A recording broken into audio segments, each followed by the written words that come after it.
bring it up, which you think that would make it into the... You're right, yeah. Alrighty. You ready? Yeah. Bring it. Okie doke. So the first of my mundane questions that hopefully you will expound upon in an interesting way is... Set me up. Which work are you most proud of and why? And I think it's pretty obvious, though. Yeah, I have one book published. It's that. Yeah, I've taken it through the most production in different kinds of ways. It's not the first novel manuscript I've finished, but the others, I shopped them around for a while and put them down. And this one, I thought, there's an audience for it. Ended up going with a pretty small press, so I'm still doing kind of a lot of PR and that kind of thing. I guess I'm pretty proud of what I was trying to pull off structurally there. I had different audiences in mind. I wanted this to work for, first of all, for anybody, for a literary fiction audience, but also like maybe a more mainstream audience that where you can have a plot, for crying out loud. Yeah. And things can happen, and it's not just purely literary only. And then as far as long distance running, I do that. I'm into that, and I care about it, and I wanted to get the sport right because there's a lot of fiction out there. There's a lot of nonfiction about running. Right. There's a little bit of fiction written about running, but I don't think hardly any of it really gets the sport right or does it well. Also in a compelling way that can fly as literary fiction too. So I was trying to do a lot of things there. I think I took some structural gambles that I hope worked out okay, and yeah, so that's kind of my biggest thing that I put the most work into over the whole arc of beginning to end, I guess. Cool. And you mentioned, I feel like a real interviewer now.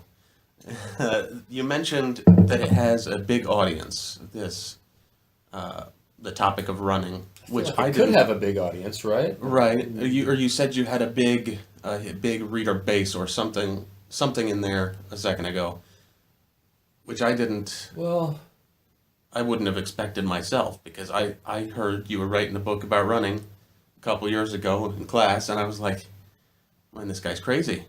That's what I thought. And then I read it, and I loved it, of course. But well, thanks. Yeah. I guess I'd say I feel like there's a potential big audience for it, in that, or an intersection of audiences, in that, yeah, I want it to work for any reader, so that you don't have to run or know running or care about it or ever want to run a step for it to work. right.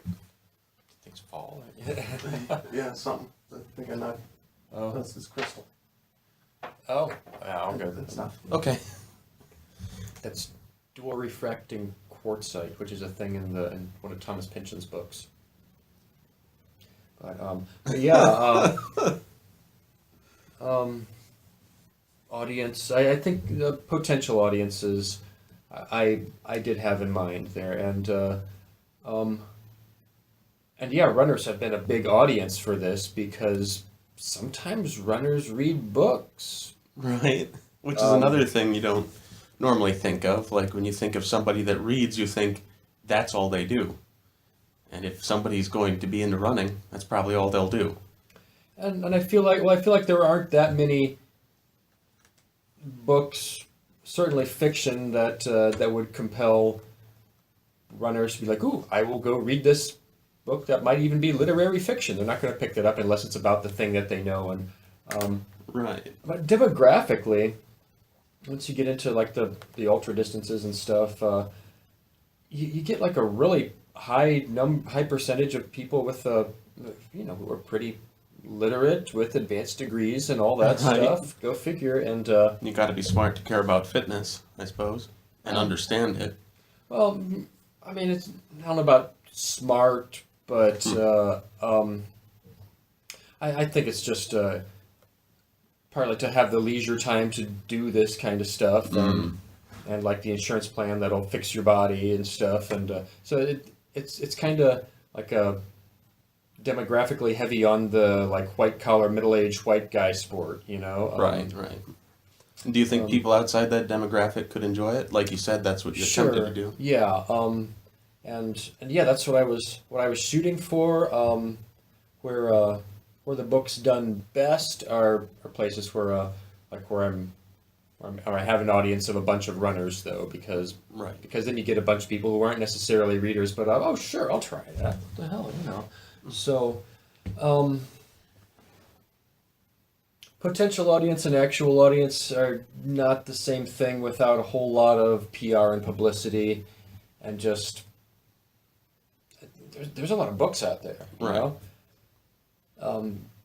Getting people aware that your book exists is a big part of it, you know. Right. So you know, I'm always looking for more and a bigger audience there, but yeah, I feel like there are a lot of books right now that are literary fiction that only appeals to people who read kind of introspective literary fiction, and that's if you write one more book, that market is already oversaturated, you know. Right, right.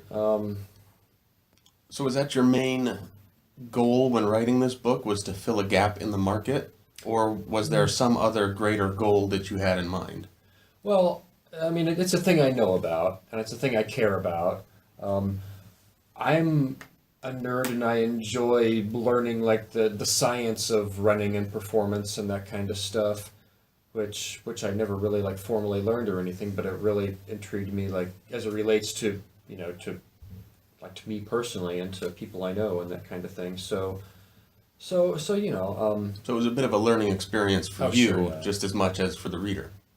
yeah, I had to like learn all the biochem and stuff, but some of that was things that I was enjoying finding out for my own reasons anyway, and Right. yeah, I wanted to tell it right.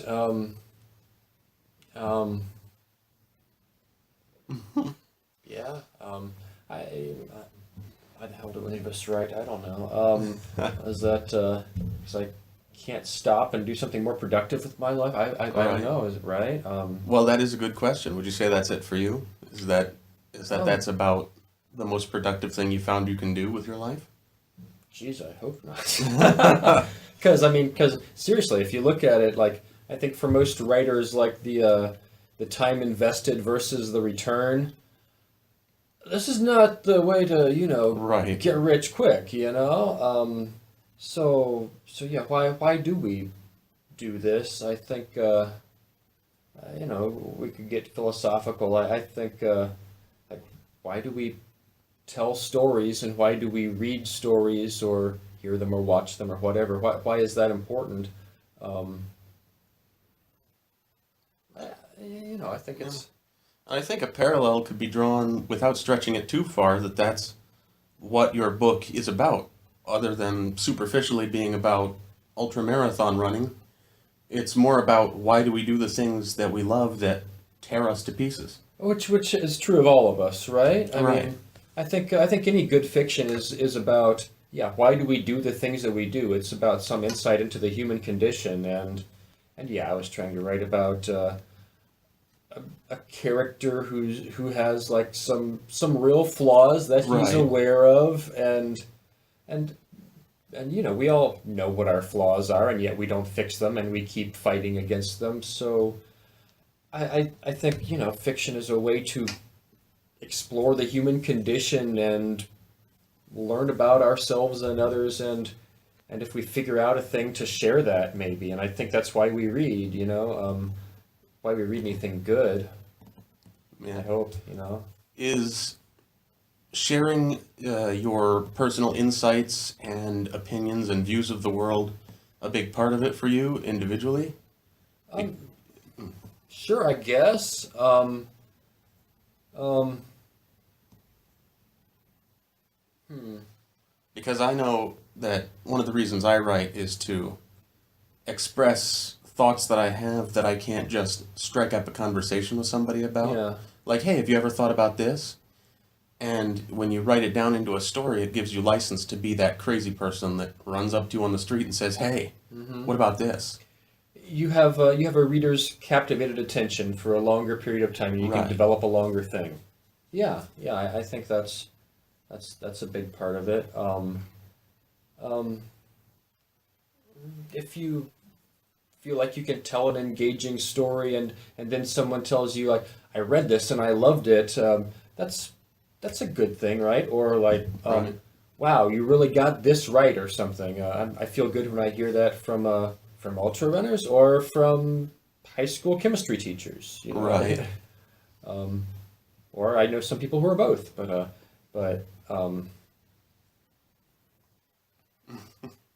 Good. Cool.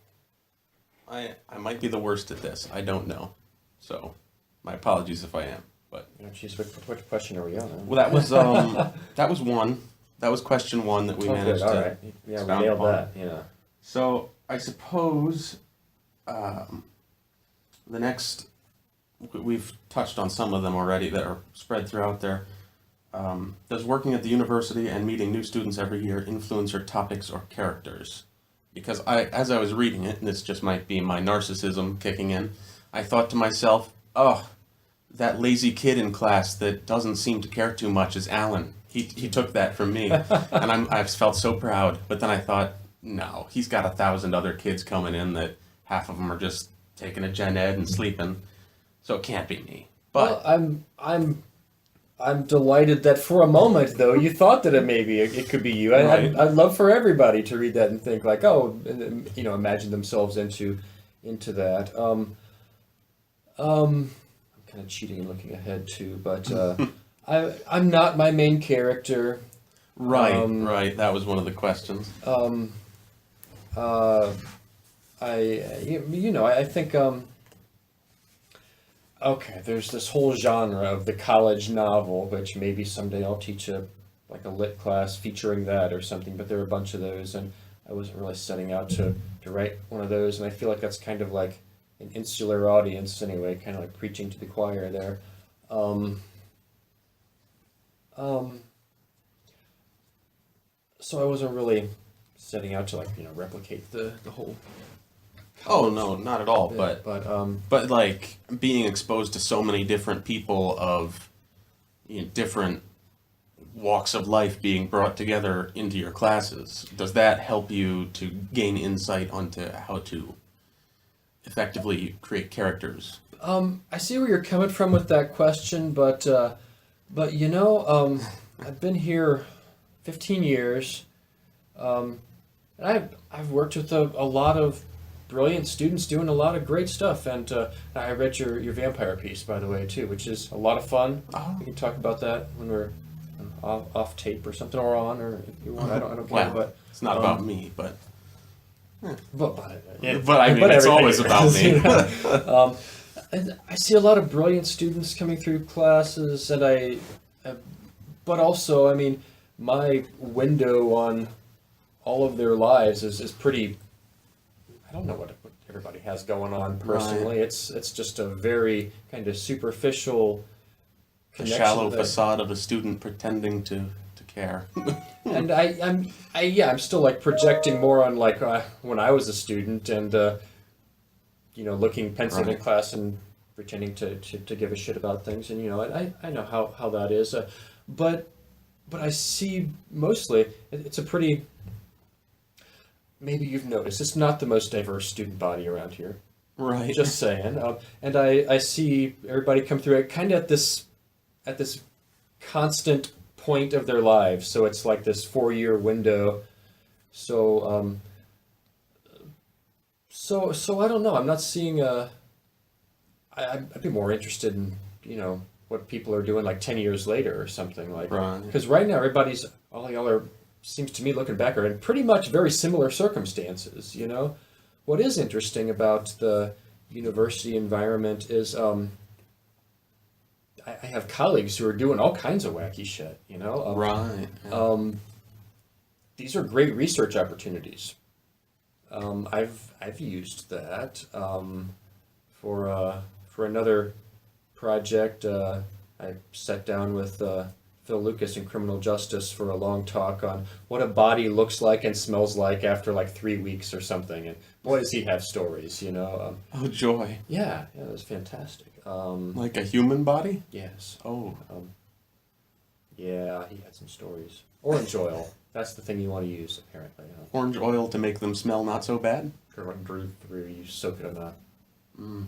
Like orange clean kind of stuff. But or working on this, working on running out, I got to talk to people in the PT program to figure out where my character is coming from. I ran it by a couple people in College of Sciences to approve the sciencey stuff. I sat down with the track and cross country coaches for an interview to like fill in the stuff that I didn't do when I was a runner. So just the general university environment with everybody, with all these disciplines put together, I think it's a brilliant, it's a great research opportunity for a writer. So there's that, you know. I shouldn't be so surprised that it was the people that do this for a job that you got your expertise from, your knowledge from, because why would it be the students? I learned interesting things from my students. Well, right. Mostly it's things on Urban Dictionary, though, isn't it? Not necessarily, but the 106, the 206, the Comp 2 classes, Right. There are a lot of things that I learned interesting stuff about that I had no idea about. Like when I came here, I had probably like ridden on a horse before, and I could probably, you know, pick out a horse out of the barnyard scene, like Right. it's that one, you know. But like And what sound does it make? right, exactly.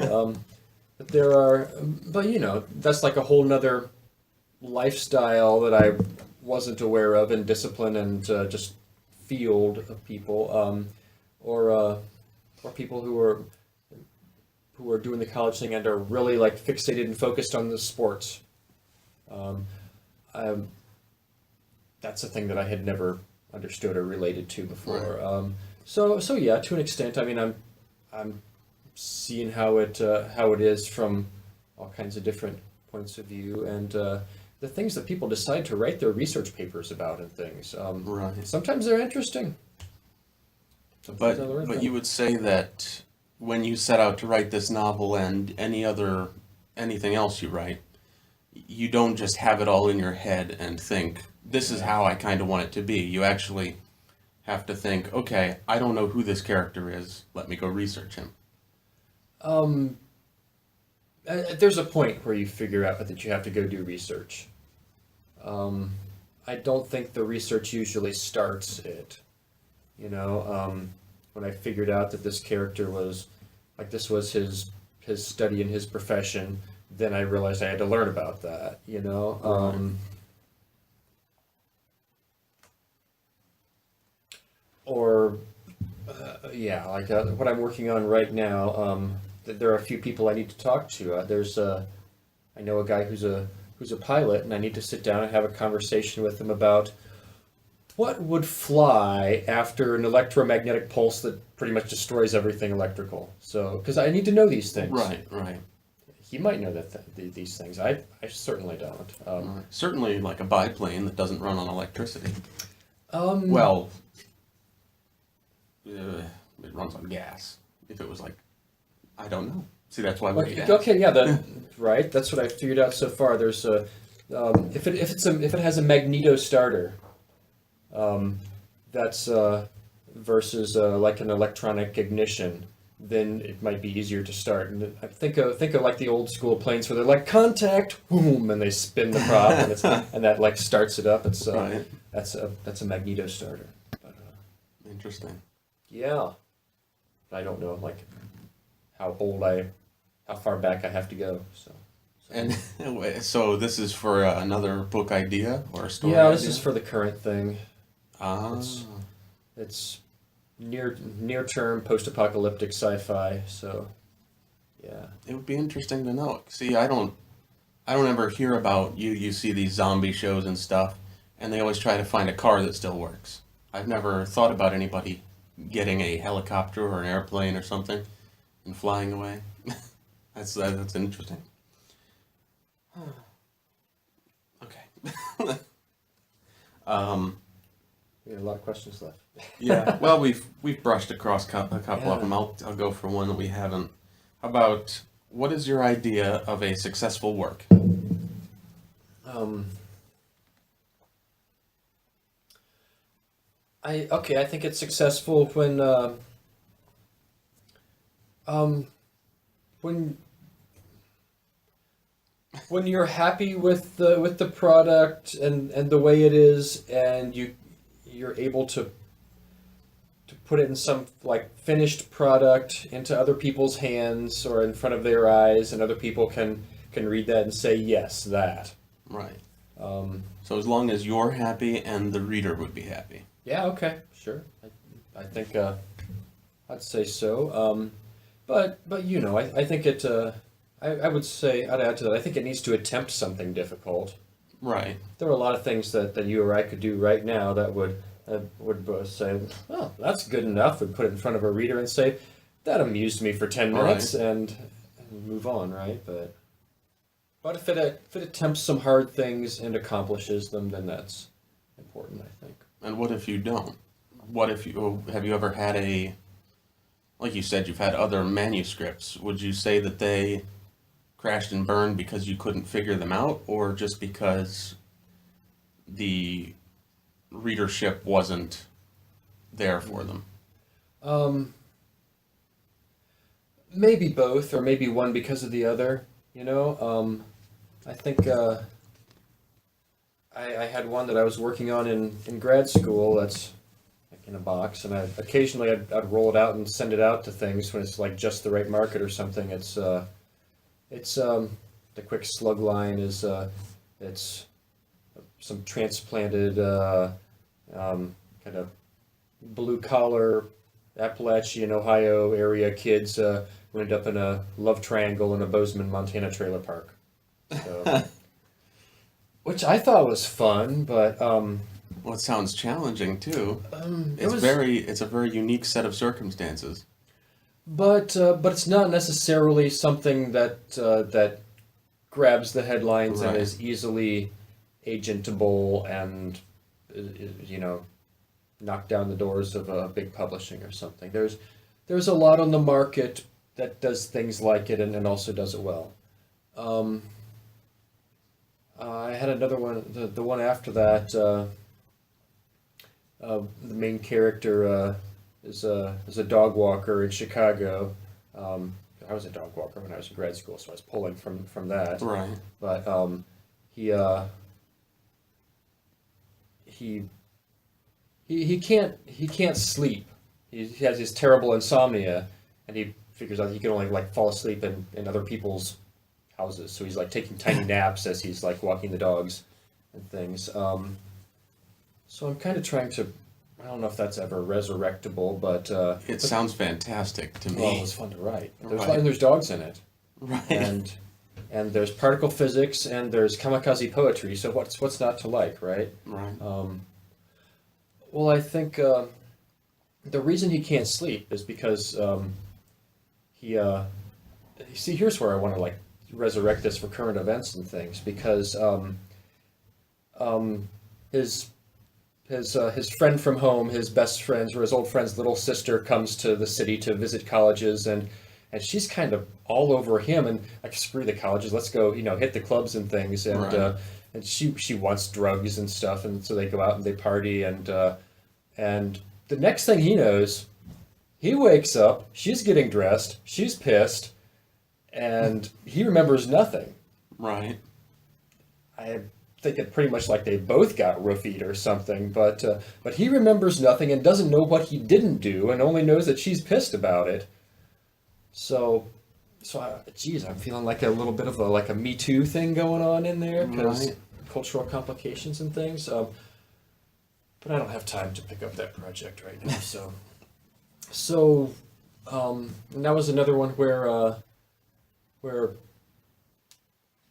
Yeah, without the big like hook that's gonna grab somebody in like a 30-second pitch.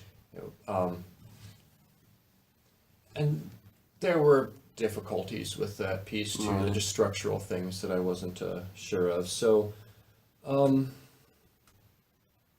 it's things are the marketing part is hard, and just because it's a saturated market, it's tough to kind of break into things, So Right. And speaking of that thing you just said that has just left my mind, because I have very little RAM up there. yeah, we need to upgrade. Speaking of not having enough time and things like that, what is your writing process like? Starting with like, do you have any rituals, or is it basically the bog standard? Start with an outline, go from there. I don't know. I don't really outline things until I get them started, but like on a daily level, it's wherever you can find time. And I make a point of doing something writerly every day, which can include like the business end of things sometimes. But trying to engage with the work somehow every day is important on a daily basis. When I can, I like to kind of safeguard my post lunch caffeine buzz time, because it's the only time I'm ever really productive or creative, and then I don't get any good ideas until I have to go pick the kids up in 10 minutes. So Right. as far as like longer structural things, were you in the class where I showed the South Park clip about the underpants gnomes? Yep, I knew you were going to say that. Yes, that's really it though. You got to have faith in that something's going to come together, because that doesn't mean it will, but Right. if you don't, then it won't. Right. That's for sure. So right now I'm still kind of gathering underpants, because that's what you do. Have I showed you the Scrivener app that I use? I don't think so. It's cool. I'll show you it. I'll just show Bo this. I moved to this out of Word a couple of years ago, and yeah, it looks like this. Oh, it's a word processing program. Yeah, but also here is like the binder, the outline pane over here. Oh, it's so helpful. And this I've so- always wanted one of those. Yeah, I designed all these flags and coded them myself, and all these icons mean something, and you can promote and demote and move things around. So yeah, it is a retroactive sort of outline. Yeah, it can be, and you can look at things. There's like all of part one, which is and you can list things by, let's see, by what gets included in the compile when you put it together, and what's just extra, but filling space, status, labels, the last date that I messed with it, word Oh my count. gosh. I can list the characters who appear in that scene, or you can do a cork board and move things around. You can. It auto formats for screenplay, Wow. and you can split screen and like I'll look at like one thing that I'm redoing, and doing another window, move that stuff around. There are panes for file and document and overall project, external links for research. With one key, you take a snapshot and roll back to it if you mess with something and don't like it. Right. It tracks all those, so it's pretty cool. I like it.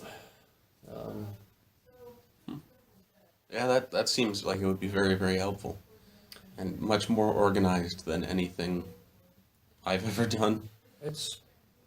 If you're working on a long thing, you might try it. Last I looked, it cost like $40, but it was Like a once for life thing. forever. Yeah, Nice. it was pretty cool. I liked it.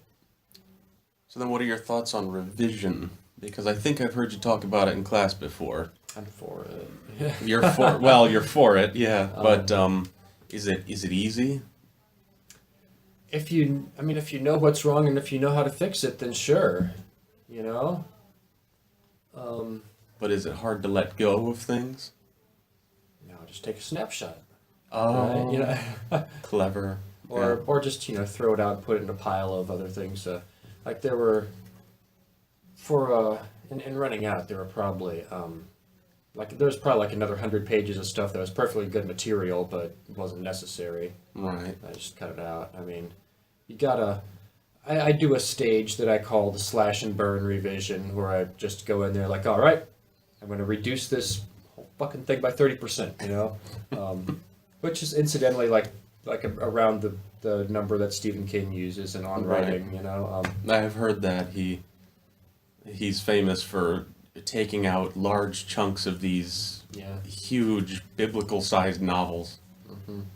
But I think that gives you more freedom as you're writing to not meticulously line edit and make everything be perfection if you know you're going to cut out half of it anyway, or this scene may not ever see the light of day. Let's just see how it goes, right? And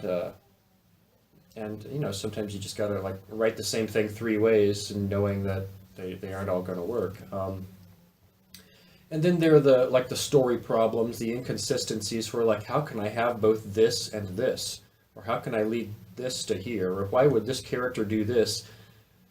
That you just worry about and think about in the back of your brain as you're doing everyday life until some solution appears and you try it. Sometimes it works, so, Cool. And I'm supposed to get at least 7 questions, but I think we brushed over 15 of them. Things.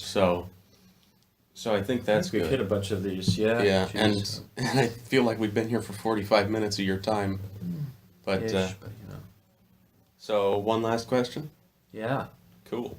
That would be, well, I lied. There's 2 good questions. Great. Yeah, so first, how do you know when you're finished? Because, and if this gets published somewhere, spoiler alert, but I don't know what the teacher's doing with this.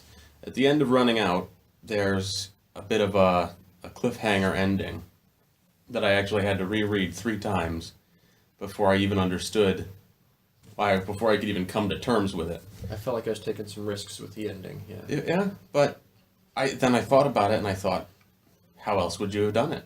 There's no other way. Or at least no other way that would have worked. So how do you know that sort of thing? I knew the ending. I had the ending scene written pretty solid, long before the stuff that got to there. Right. Because yeah, okay, it's process of elimination. Ending where he is saved and all is good. Right. Could be done, but that wouldn't have fit with all the rest of the book that I was writing up to that point, right? Right. I mean, ending where he dies and wow, that sucks, and then all that he learned was for naught. Okay, in my mind, yeah, he dies, but Really? but I didn't. Yeah, I cut away before that because I mean,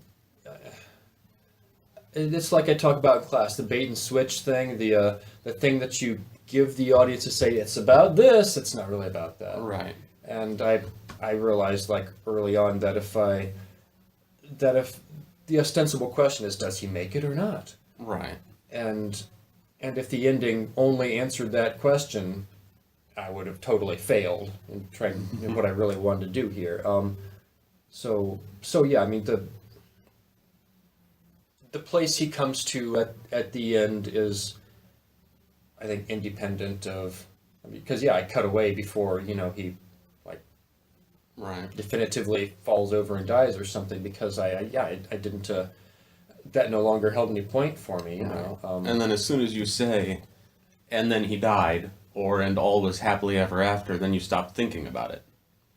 Or at least some people would. You'd stop asking the hard questions, because when you set up all those things and leave them somewhat unresolved. And I wanted to make it about bigger than that. Yeah. You know? So. Of course, I got the vibe that he died too, but I thought it was very. Well, yeah, I mean, it wasn't defined, yeah, right? Yeah. Yeah. Yeah. I had a very good way of getting out of the whole happy ending, traumatic, it was all for nothing, without having to commit to one of those. I mean, I could see an ending where he gets out of it, and then it's not necessarily a perfect happy ending because Right. problems still exist. My publisher, the first read, the reader loved it but had issues with the ending, and I'm like, oh, okay, we can talk about the ending. Fine, sure, let's talk. I can do other endings, and then Scott, the publisher, gets back with me and says, he's a poet himself. He's a fun guy. Maybe I'll bring him to campus. He's got a big white beard and like blue blurry ink tats everywhere, and rides a Harley, and has run this poetry press for decades. He's like, no, okay, I went back and I reread the ending. You can't change it. You have to leave it how it is. I'm like, all right, I can do that too. Cool.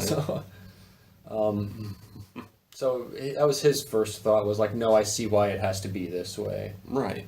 Um, Cool. All right. And one final question, because as a bad interviewee, I don't know how to expound upon that further. Or interviewer. I think you're doing great. What do you mean? Oh, okay. And that would be, what is the single best piece, if you had to refine it all down into very little words, which I know you have a great propensity for from this interview, what is the best thing that you can do as a writer and the worst thing? Thing being very ambiguous. I don't know, strategy. Best thing, go write something. Worst thing, don't. Fantastic. That's a very you response. Yeah, very, very minimalist, right? Yeah. But that's pretty much it, though. I mean, Cool. right.